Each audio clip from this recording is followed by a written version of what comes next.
Bienvenidos a un episodio más de su podcast Jurídicamente Hablando con Orlando.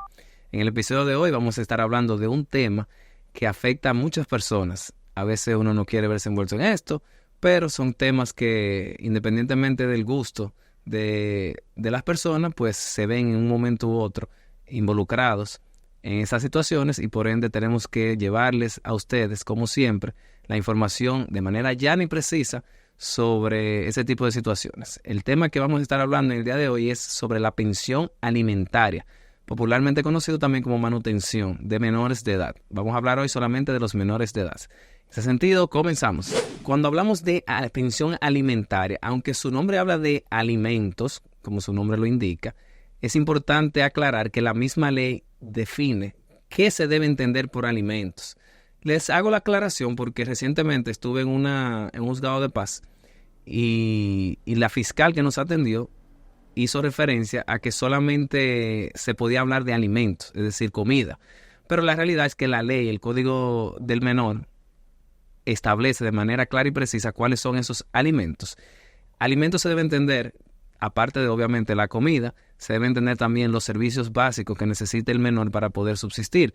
Entre ellos la vestimenta, también la educación y la salud.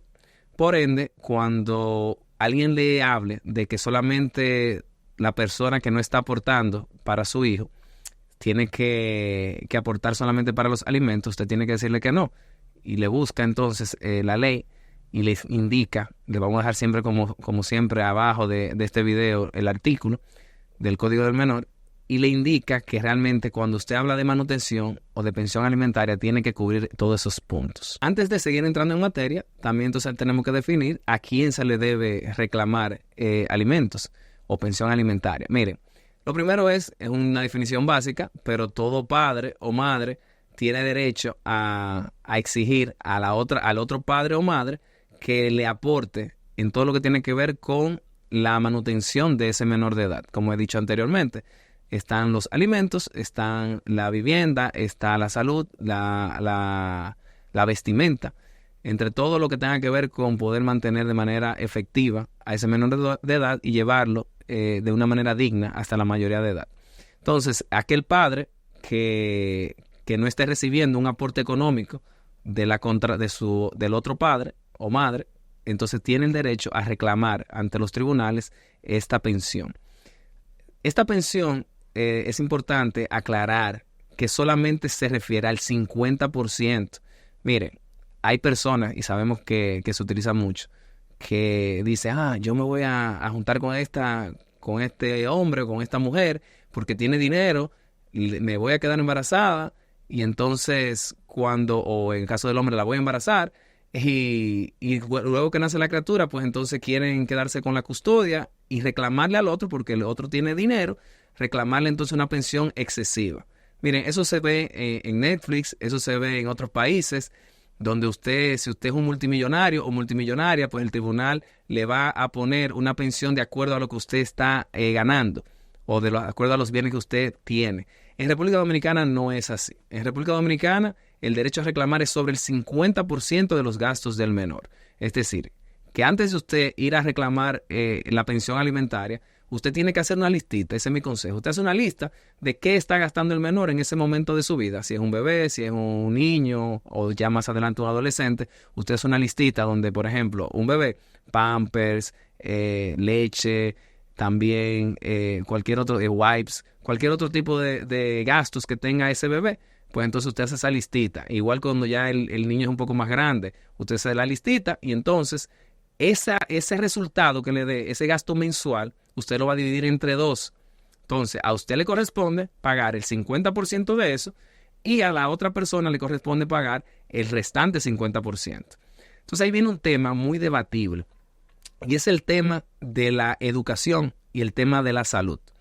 Cuando hablamos de pensión alimentaria, normalmente se dejan fuera esos temas en cuanto a la pensión en sí, es decir, a la mensualidad que se le indica, a menos que sea una mensualidad ya conocida, el tema, por ejemplo, del seguro médico o el tema de una colegiatura, siempre los tribunales se basan principalmente en poner un número a los alimentos y a las cosas que sí se le pueda poner un número. Ya los gastos eventuales, entonces las sentencias o las decisiones que rinden los tribunales normalmente dicen, bueno, te condeno a pagar 10,000 pesos mensuales, por poner un ejemplo, de gastos de pensión alimentaria, más gastos adicionales. ¿Cuáles son esos gastos adicionales? Como le dije, bueno, si hay que comprarle ropa al menor, pues entonces, o a la menor, entonces usted tendrá que en el momento que se compre la vestimenta, cubrir el 50% de eso. También de la colegiatura, si no es algo definido de manera constante, pues usted sabe que en el año entero no se está pagando colegiatura ni educación. Así también como la salud, a menos que sea un seguro médico, si ya hay una emergencia o tiene que ir por consulta y pagar una diferencia, pues entonces ese monto se pagará aparte. Eso no entra dentro del monto mensual que se le impone en la pensión alimentaria vía tribunal. Ahora, y aquí es un punto, miren, que tienen que tener muy en claro, porque he escuchado incluso a jueces advertir sobre las partes. Suena cruel lo que voy a decir, quizás, pero yo no estoy aquí para decirle a ustedes lo que debe ser. Yo estoy aquí para decirles lo que dice la ley y lo que dicen los tribunales, ¿verdad? Bueno, pues la realidad es que he escuchado a jueces aclararle de manera acertada a una de las partes, la que está reclamando la pensión alimentaria, que él o ella como juez no puede imponer ni una educación privada, ni puede imponer una atención médica privada, ni mucho menos puede imponer una vestimenta de X o Y marca. Entonces, suena duro cuando uno sabe que uno de los padres tiene el poder adquisitivo para poder darle a sus hijos una mejor educación, para poder darle a sus hijos una mejor salud, para poder darle a sus hijos una mejor vestimenta, pero los tribunales no pueden imponerle eso a nadie. Es decir, si definitivamente la otra parte no quiere aportar nada para eso, pues lamentablemente, y lo he escuchado de voces de los jueces, ahí está la educación pública, ahí están los hospitales, y en cuanto a la vestimenta, están las vestimentas que sean de menor costo. Entonces, para que tengan muy pendiente, antes de usted involucrarse con una persona, y antes de usted tener un hijo con una persona, este tipo de elementos, para que luego no estemos quejándonos que los tribunales, que el sistema está mal, que cómo es posible que esa persona es multimillonaria y a mí nada más me están dando X suma de manutención, pues esa es la realidad. Hay cosas que no se pueden imponer. Entonces, ojito con eso. Antes de continuar con el tema, recordarles, por favor, suscribirse en las diferentes plataformas, YouTube, Spotify, darle a seguir en Orlando Zacarías O, en Instagram, también en TikTok, y compartir este contenido para que siga llegando a la mayor cantidad de personas posibles y así podamos llevar esta información de calidad de manera llana y precisa. Continuando con el tema, mi primer consejo es, si ustedes padres del menor o la menor pueden ponerse de acuerdo y pueden realmente decir, bueno, mira, yo te voy a pagar X suma mensual, la otra parte dice, está bien, yo estoy dispuesta a recibirlo, vamos a poner todo eso por escrito, vayan donde un abogado especialista en la materia, pónganlo todo por escrito y exíjanle a ese abogado que haga el procedimiento de homologación ante el tribunal. ¿Qué es la homologación? No crea que si usted va y firma un documento, ya, lo firmé, perfecto. No, ese documento que establece una pensión alimentaria, si no está homologado por el tribunal, es decir, presentado ante el tribunal, que el tribunal lo valide y mediante una sentencia, pues entonces, si la otra parte definitivamente deja de cumplirle, usted va a ir a reclamar, pero el tribunal le va a advertir a la persona que debía pagarle la manutención que está incumpliendo y le va a colocar una manutención. Pero no puede usted deducir las consecuencias que puede deducir ya cuando tiene una sentencia, que es, por ejemplo, la prisión. La falta en el pago de manutención de pensión alimentaria se paga con cárcel. Es decir, la persona que no ha cumplido con su obligación, que ha sido estipulada mediante sentencia, pues entonces usted puede con esa decisión ir a buscar a esa persona y arrestarla. Y esa persona va a estar arrestada hasta tanto se ponga al día en esa obligación. Entonces, ¿cuál es el procedimiento? Ok, tenemos un niño cuyo padre o madre no quiere pagar la parte que le corresponde de manutención, pues entonces usted se va a dirigir al juzgado de paz de donde viva el niño, y ese juzgado de paz tiene una fiscalía, una persona que se llama fiscalizador, que es la persona que la va a atender. Esa persona le va a dar a usted una cita para notificársela a la otra parte para tratar de llegar a algún tipo de acuerdo. Ojo con eso, señores. Yo estuve aquí, por lo menos en Santiago, he estado recientemente en esas áreas, y de verdad que es penoso cómo a las víctimas se revictimizan. Es decir, una madre o un padre, normalmente la madre, que va a reclamar porque no le están pagando nada de pensión alimentaria, lo ponen a esperar horas y horas, como dije en el capítulo de los fiscales también, horas y horas con un trato prácticamente inhumano. Y finalmente, cuando no hay acuerdo entre las partes, que casi nunca hay acuerdo, lamentablemente, pues entonces para fijarse la audiencia, señores, toman meses. Recordemos que estamos ante un interés superior del niño. La alimentación es un derecho fundamental de ese niño. Entonces, la verdad es que debieran ponerlo un poco más, aunque yo muchas veces represento a la parte que están demandando. Aquí en este podcast tengo que ser coherente y tengo que velar por el mejor funcionamiento del sistema judicial en su conjunto. Entonces, la verdad es que las audiencias de ese tipo de casos lo están poniendo muy lejos. Cuando hay aplazamiento de esas audiencias, también a veces aplazamiento de meses. Entonces, imagínese usted durar 1 año, 2 años para poder obtener una primera sentencia que diga que ese padre o esa madre de ese niño deba aportar X cantidad mensualmente. Aunque sea retroactivo, es importante aclarar eso. Usted puede reclamar el retroactivo, pero independientemente de eso, para usted lograrlo, es una odisea muchas veces. Aquí sí les voy a dar un tip. Si usted comenzó el proceso y ya llegó por lo menos hacia esa primera audiencia ante el juez de paz, que es el tribunal competente, como le dije, usted va al fiscalizador, el fiscalizador va a ordenarle citar a la otra parte, usted va a tener que buscar un alguacil, si no tiene un abogado que lo tenga, va a mandarle esa notificación y lo van a citar ante el fiscalizador. El fiscalizador va a tratar de que usted llegue a un acuerdo, van a tratar de hacerlo entrar en conciencia de que, mire, ustedes son los padres, lo mejor para ese niño, que ustedes se pongan de acuerdo, que no lo traumen de esa manera, es un derecho fundamental, la alimentación, la vestimenta, bla, bla, bla. Bueno, pues si no se ponen de acuerdo, se va a levantar simplemente un acta de no acuerdo, ahí no va a pasar más nada. Luego entonces se va a fijar una audiencia, como les dije. Ya cuando usted llegue a esa audiencia, aquí viene el tip, solicítele al tribunal que le ponga una prisión provisional. Eso es perfectamente posible. Usted no tiene que esperar necesariamente a que haya una sentencia. Usted lleva algunas pruebas de los gastos que está teniendo, el tribunal la va a evaluar y siempre y cuando, ojo con esto, siempre y cuando la paternidad no esté en discusión, es decir, que el niño o niña esté declarado por el padre o madre que está siendo demandado, pues entonces, o se haya practicado una prueba de ADN a ese padre o madre y la prueba de ADN haya salido positiva, usted puede, en lo que termine ese proceso, solicitar una prisión provisional y el tribunal se la va a dar. Incluso en el caso de mujeres embarazadas cuya paternidad no está en negación por parte del padre. Ahora, miren esto. A mí me pasó algo reciente y ojalá que este juez esté viendo este proceso. A un cliente le pusieron una pensión alimentaria por una criatura que estaba todavía en el vientre de la madre. Pero la paternidad, las personas ni estaban casadas, porque eso es uno de los requisitos también. Si la persona está casada, ahí la paternidad no se puede de entrada negar desde el punto de vista de la pensión alimentaria. Si usted la puede negar después que nazca y hacerle su prueba de ADN. Pero para una pensión provisional, si usted está casado, se impone. Ahora, en el caso que le estoy contando, la realidad es que son personas que tuvieron básicamente un romance de una noche y la señora estaba demandando al supuesto padre y obviamente el padre negó en audiencia la paternidad y decía que había que esperar que naciera la criatura para poder hacerle una prueba de ADN. Señores, pues el juez, como quiera, aunque la ley dice que uno de los requisitos es que la paternidad no esté siendo discutida, pues le impuso a mi cliente una pensión provisional. Y quizá usted dirá, bueno, eso es justo, porque imagínese una madre embarazada, pobre, es obligación del hombre pagar. Ajá, eso en teoría. Pero ¿y dónde está el derecho de defensa y las garantías y la igualdad entre las partes? ¿Por qué?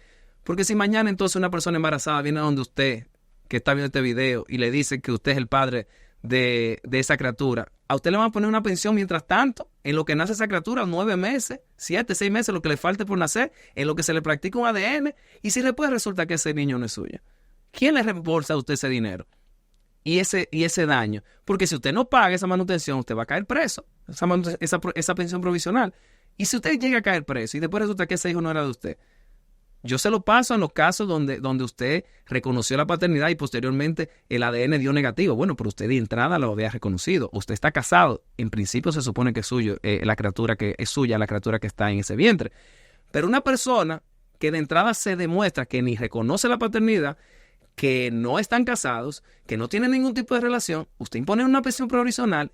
Señores jueces, tenemos que ser un poco equilibrados a la hora de impartir justicia. Entonces, siguiendo ya con el proceso de llegué al tribunal, ¿qué pasa ahí? Bueno, como les dije, usted va a llevar una lista de todos los gastos del menor. Ponga todo lo que usted entienda ahí, porque al final, lamentablemente, hay que un libro, aunque hay un libro que dice que nunca dividas la diferencia, never split the difference, es decir, básicamente nunca llega a un punto medio. La fórmula que yo he visto en los tribunales dominicanos es que si usted está pidiendo 50,000 pesos y el otro dice que puede dar 10,000, el tribunal busca más o menos un punto medio. Claro, tomando en consideración otras cositas que vamos a decir más adelante. Pero entonces usted va con su listita de todos los gastos que usted entienda que el menor tiene, y entonces el tribunal va a evaluar.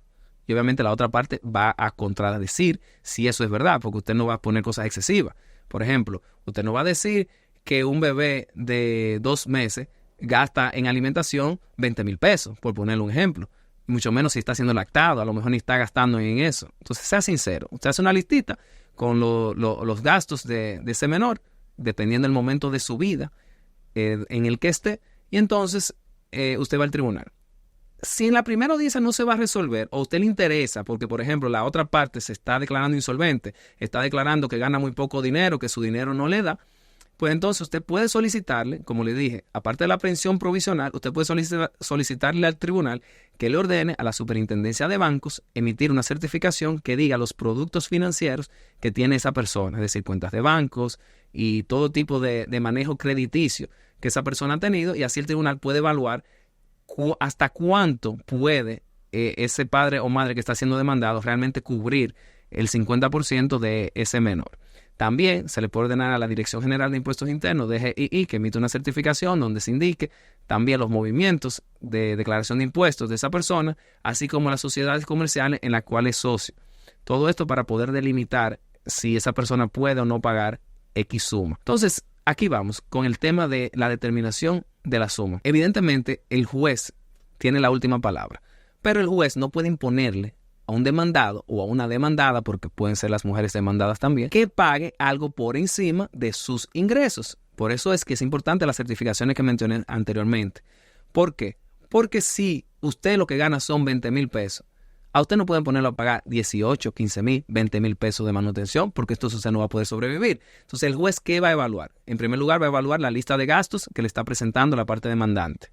En segundo lugar, va a evaluar los ingresos de la parte demandada. ¿Cómo se corrobora eso? Bueno, aparte de las certificaciones que le dije, si usted es la defensa de esa parte demandada, lleva una certificación, una carta de trabajo, donde diga cuánto ingresa por concepto de salario en la cuenta de esa persona. Entonces, él va a evaluar eso, el juez o la juez, y entonces va a determinar y va a decir, bueno, usted gana tanto, los gastos de alimentación son tanto, usted de sus gastos tiene, por ejemplo, usted tiene que vivir, usted tiene que pagar un alquiler, lleve prueba de eso si usted es el demandado, alquiler, si usted tiene más hijos también, cuánto le paga a esos hijos, todo eso va a tomarse en consideración.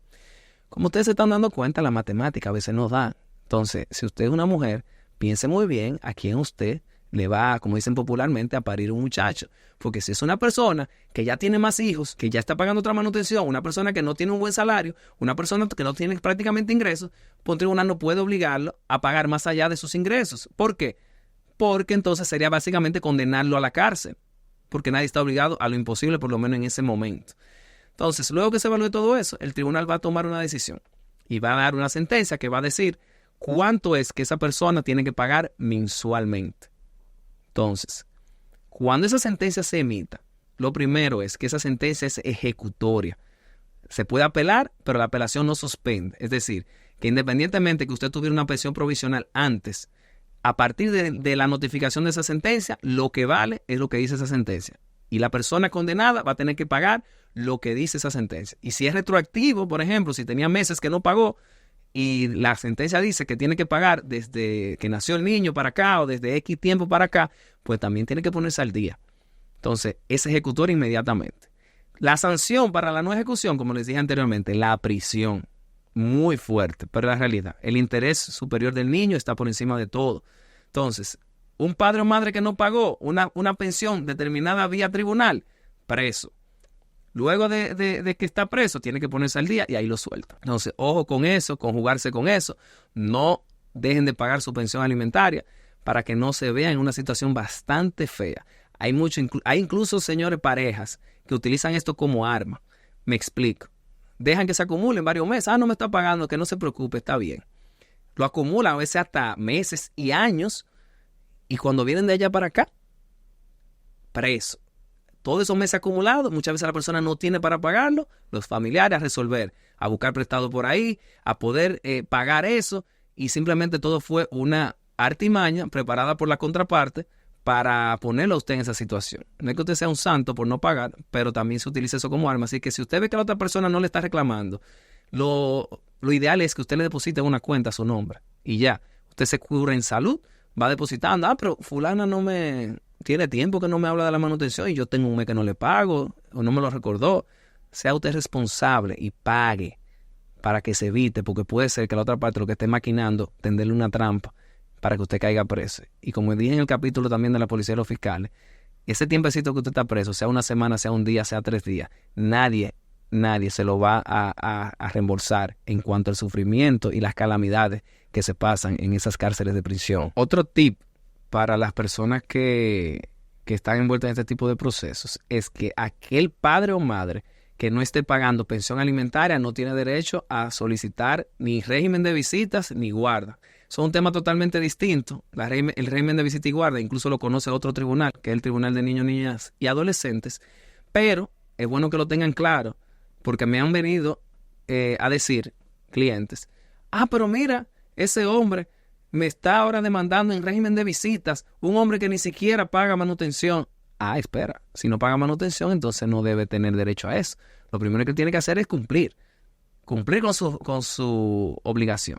Entonces, si usted lo están demandando en régimen de visita, o a usted la están demandando en régimen de visita o en guarda, y la persona de la contraparte no está pagando pensión alimentaria, pues usted puede presentar eso ante el tribunal competente. Entonces, ya para no salirnos del tema, que es la pensión alimentaria, tenemos que seguir indicándole otro tip muy importante. Me pregunta, Orlando, ¿y si quien embarazó es un menor de edad?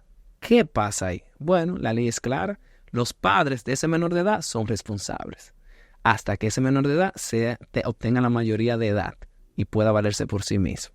Entonces, no crea que porque su hijo embarazó a alguien, él es menor, que resuelva él ya. Si él supo embarazar, que sepa resolver. No, si usted es su padre, usted tiene que resolver por él hasta tanto esa persona pueda valerse por sí mismo. Otro caso también es cuando uno de los padres ha fallecido. Bueno, falleció uno de los padres. El otro, el padre o la madre sobreviviente, no puede subsistir sin ese 50% que tiene que aportar la otra parte. ¿Qué pasa ahí? Bueno, la ley también tiene una salida para eso. Los colaterales, es decir, los hermanos del fallecido, así como los ascendientes, deben responder. Deben responder por esa situación, así como los hermanos del menor de edad. Por ejemplo, si ese fallecido tenía otros hijos que son ya mayores de edad, pues entonces esos hermanos de ese menor de edad que necesita la manutención, pues entonces debe responder. La ley dice que responden hasta el 3er grado de consanguinidad. Entonces, para finalizar, señores, una exhortación. Para que usted no se vea envuelto en este tipo de cosas. He escuchado a fiscales muy buenos y a jueces muy buenos advertirles a las partes lo siguiente. Independientemente de los problemas personales que ustedes tengan como pareja, que se casaron, que no se casaron, que se divorciaron, que fue una noche, pues pónganse de acuerdo en cuanto a ese menor de edad, porque de verdad que al final no son ustedes los que salen afectados. Los más afectados son esos menores que no solamente se están criando muchas veces sin una figura paterna o materna, sino que están viendo cómo esa figura paterna o materna no quiere ni siquiera aportar para sus alimentos, o que esas ambas figuras, paterna y materna, se viven matando entre ellos y ese menor de edad termina siendo un mero espectador y termina entonces sufriendo graves consecuencias psicológicas por eso. Entonces, ustedes están unidos en esto, padre y madre, hasta que el menor por lo menos tenga 18 años. Y digo por lo menos porque aquí sabemos que eso subsiste más allá, la universidad, etcétera.